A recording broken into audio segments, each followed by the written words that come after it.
আমি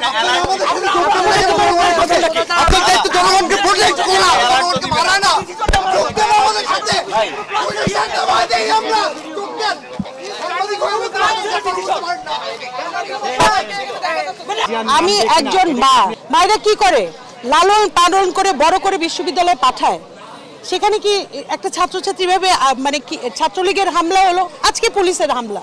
আমরা এখান থেকে সবগুলারে মেরে বের করব এবং আমরা আপনারা যে নিরাপত্তার কথা বলছেন, নিরাপত্তার দরকার নাই। আর এখানে দেখলাম ম্যাজিস্ট্রেট, এই ম্যাজিস্ট্রেট কেন আসছে?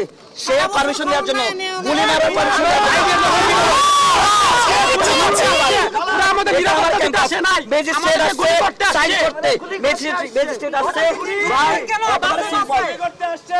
সে যেটা করবে, এখানে গুলি মারার একটা সিচুয়েশন হয়েছে, আপনাদেরকে এখন গুলি মারা যায়, সে সাইন করতে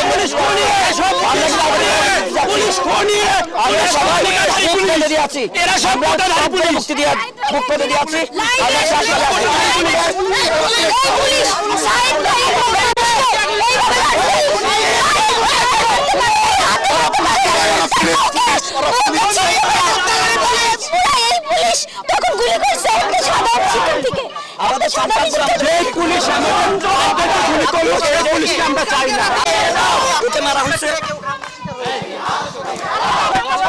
তথ্য ধারণ করার জন্য আমরা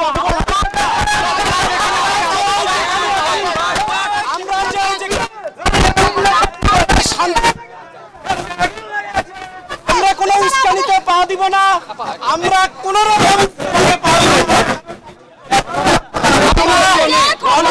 কর্মীদের উপরে আক্রমণ করা হয়েছে, আক্রমণ করা হয়েছে, পুলিশকে জবাব দিতেই হবে। এইটা আমাদেরকে জানতে হবে, পুলিশকে নিঃশর্তভাবে ক্ষমা চাইতে হবে, তাহলে আমরা কর্মসূচিটাকে পুলিশের সব ধরনের কর্মসূচিকে আমরা বর্জন করব।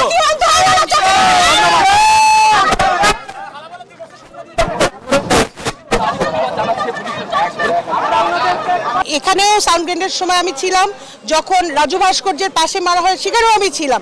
ওখানে কোনো ধরনের বড় গ্যাদারিংই হয় নাই, গ্যাদারিংটা ছিল সাংবাদিকদের। সেখানে আমি তো বলবো এটা অর্কেস্ট্রেট করা হয়েছে ভয় ভীতি সৃষ্টি করার জন্য, অযথায়। আমি একজন মা,